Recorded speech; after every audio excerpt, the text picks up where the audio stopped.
अल्जेब्रामधलं तिसरं स्किल जे फिजिक्ससाठी इम्पॉर्टंट आहे that is taking out common. So तुम्ही इथं पाहू शकता 12x-4 असं एक एक्सप्रेशन दिलेलं आहे. There are two terms. Just think about this. 12x आणि 4 ह्या दोन टर्म्समध्ये अशी कोणती गोष्ट कॉमन आहे ज्यानं आपण दोन्हीला डिवाइड करू शकतो. So let's think about it. 12x ह्याला मी 4x3x असंही लिहू शकतो आणि 4 ह्या टर्मला 4x1 असंही लिहू शकतो. सो तुम्ही जर पाहिलं तर 4 ने ह्या 3x आणि 1 ह्या दोन टर्म्सना मल्टिप्लाय केल्यासारखं आहे. सो आपण ब्रॅकेट एक्सपान्शन जे पाहिलं आहे त्याच्या एक्झॅक्टली उलटं जर आपण इथं केलं की 4 ह्याने दोन्हीला मल्टिप्लाय न करता 4ला आपण बाहेर घेतलं आणि ब्रॅकेटच्या आत 3x आणि 1 हे जर लिहिलं. सो आपण जे काही केलं आहे we call it as taking out common. आपण 4ला ह्या दोन्ही टर्म्समधून कॉमन बाहेर काढलं. ह्या गोष्टीला अजून चांगलं समजण्यासाठी we have another question. 15x + 12y. इथं अगेन दोन टर्म्स आहेत. So what these terms have in common. So तुम्ही जर पाहिलं तर 15xला जर आपण फॅक्टराईज केलं किंवा त्याला जर फोडलं समजा आपण. So what we can do, we can write it as 5 × 3 × x plus 12y सुद्धा आपण असंच त्याचे मूळ अवयव काढल्यावर प्राईम फॅक्टरायझेशन केलं. So 12 can be written as 4 × 3 × y. So तुम्ही अशी फोड करू शकता टू अंडरस्टँड बेटर की ह्यांच्यात कॉमन काय आहे. सो आता जर आपण पाहिलं तर हे 3 ह्या दोघांमध्ये कॉमन आहे. So what we can write, we can take this 3 common and inside the bracket we can write 5 × x that is 5x plus 4 × y that is 4y. So we have taken 3 common out from these two terms.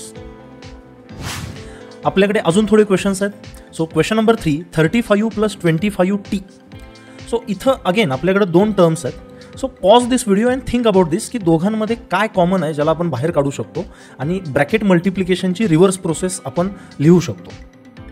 So हे visualise होत नसेल तर तुम्ही 35ची फोड करू शकता. So you can write 5 × 7 plus 25t. हे सुद्धा तुम्ही फोडू शकता that is 5 × 5 that is 25 × t. So तुम्ही जर पाहिलं तर 5 ह्या दोन्ही टर्म्समध्ये कॉमन आहे. So I can take that out and inside इथं फक्त 7 राहील plus 5 × t that is 5t. तुमचं आलेलं आन्सर करेक्ट आहे का हे पाहण्यासाठी तुम्ही परत रिव्हर्स ब्रॅकेट मल्टिप्लिकेशन करू शकता and then you will find out the process is correct. Will take one more example. 3x² + 3x. आता ह्या दोन्हीमध्ये पाहता क्षणी आपल्याला लक्षात येते की 3 is common but again x is also common. So तुम्हाला ते जर व्हिज्युअलाइज झालं नसेल so I will write the expanded form. 3x² can be written as 3 × x² is x × x plus 3 × x. So ह्या दोन टर्म्समध्ये काय कॉमन आहे, तो 3 कॉमन आहेच, अजून x सुद्धा कॉमन आहे. So I can take 3x common out and inside इथं x राहील प्लस ह्या टर्ममध्ये आपण 3 आणि x दोन्ही काढल्यामुळं 1 ही टर्म शिल्लक राहील, नॉट 0. आता आपण काही ट्रिकी क्वेश्चन्सकडे वळूया. So the question is 2t - 4/2t. So इथं जर 2tला 2t आपण कॅन्सल केलं so it will be a wrong answer because ह्या 2tने तुम्हाला 4लाही डिवाइड करावं लागेल. In that case can we factorise the numerator. So think about this. खाली हा 2t आहे तसा ठेवा, वर 2t - 4 ह्याच्यातून 2 जर आपण कॉमन काढलं so inside it will remain t - 2. नाव 2 ह्या पूर्ण टर्मला मल्टिप्लाइड आहे आणि खाली 2 ह्या टीला मल्टिप्लाइड आहे. सो आपण जर दोन्हीकडे 2 न डिवाइड केलं किंवा आपण असंही म्हणू शकतो की दोन्हीकडे 2ला 2 जर कॅन्सल केलं so the answer will be t - 2/t. So what we can do, we can divide separately like t/t minus 2/t. So t/t that is 1 minus 2/t. Let's take one more example. So here we have 6x + 2x² / 4x. आता ह्याला जर आपल्याला simplify करायचं असेल so we can use the common out method or factorisation method. So डिनॉमिनेटरला 4x आहे तसं ठेवा, वर 6x आणि 2x² यांच्यात काय कॉमन येऊ शकतं, think about this. So x will be common and 6 आणि 2 मध्ये 2 सुद्धा कॉमन निघू शकतं. So I will write directly 2x in bracket 3 plus x. So तुम्हाला कमीत कमी स्टेप्स करून हे फॅक्टरायझेशन करायचं आहे. Like 6x plus 2x square हे जर फॅक्टराइज करायला तुम्हाला अवघड जात असेल तर तुम्ही याची फोड करू शकता. 6x can be written as 2 into 3 into x आणि 2x square can be written as 2 into x into x. आता ह्या दोन्हीमध्ये कॉमन 2x आहे. So I will take this 2x common आणि आत हे 3 आणि हे x राहिलं. So the answer is 3 plus x. So just think की तुम्हाला हेच डायरेक्टली जमू शकतं का. So will simplify further. जर तुम्ही इथं पाहिलं तर 2x ने ह्या पूर्ण ब्रॅकेटला मल्टिप्लाय केलं. सो आपण वर आणि खाली 2x ने जर डिवाइड केलं किंवा ह्यालाच आपण 2x कॅन्सल करणं असं म्हणतो. तर 2x हे निघून जाईल 4x upon 2x. So 4x upon 2x किंवा 4x डिवायडेड बाय 2x ह्याच्यामध्ये सुद्धा xला x निघेल आणि इथं फक्त 2 हे शिल्लक राहील. So the final answer will be 3 plus x upon 2.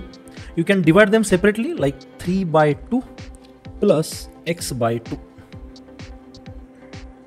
We will take one more example that is 1 upon 2t minus 5. आता तुम्हाला जर हे सिम्प्लिफाय करायचं असेल so we can use factorisation. पण तुम्ही जर पाहिलं तर न्यूमरेटर किंवा अंशातील 1 आपण आहे तसं ठेवलं तरी खाली फॅक्टराइज काही नाही करता येत, कारण दोन्ही टर्म्समध्ये कॉमन काहीच नाही आहे. सो तुम्ही 1 जरी ह्या दोघांच्यातून कॉमन काढला so it does not make any sense. So आपल्याला हे 2t मायनस 5 असंच ठेवावं लागेल. And this is the best we can do. The best we can do. ह्याला पुढं सोडवता नाही येणार. We will take one more example 4x upon 4x minus 2x cube. जसं मी मगाशी म्हणालो 4x ला 4x कॅन्सल नाही करता येणार, कारण जर तसं कॅन्सल करायचं असेल तर तिन्हीकडे ती टर्म कॉमन हवी. So what we can do, we can factorise the denominator. आपण छेदाला फॅक्टराइज करू शकतो. सो 4x अपॉन, आता ह्या दोन टर्म्समध्ये कॉमन काय काय निघू शकतं. Think about this without doing actual mathematics. तुम्ही ह्या दोघांमधून काय कॉमन काढू शकता, थिंक अबाउट इट. सो एक x आपल्याला कॉमन काढता येईल दोन्हीमधून आणि 2 सुद्धा कॉमन काढता येईल.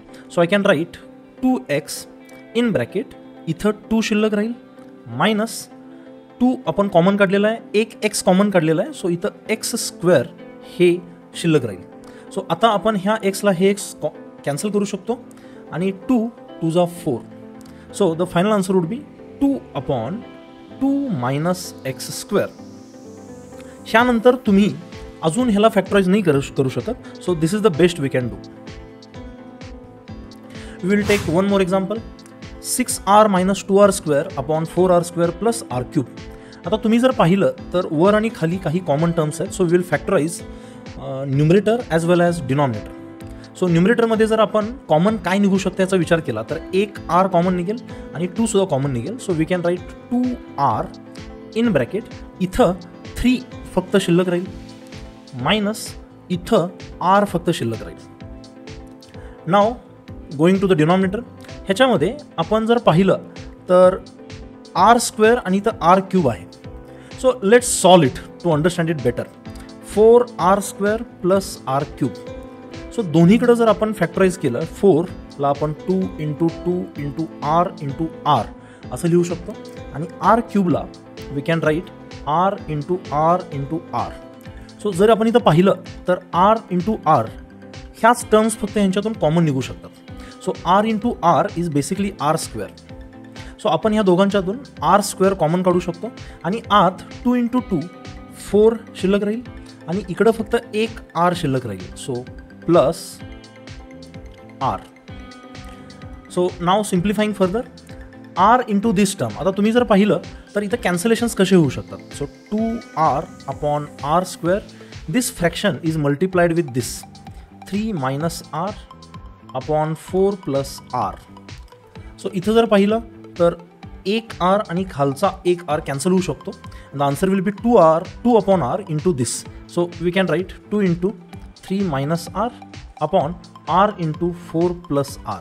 तुम्ही अगेन ह्यांचे ब्रॅकेट्स एक्सपांड करून ह्याचं फायनल आन्सर ही लिहू शकता. So I hope you are clear की आपण दिलेल्या एक्सप्रेशनमधून कॉमन आउट किंवा एखादी टर्म कॉमन कशी काढू शकतो.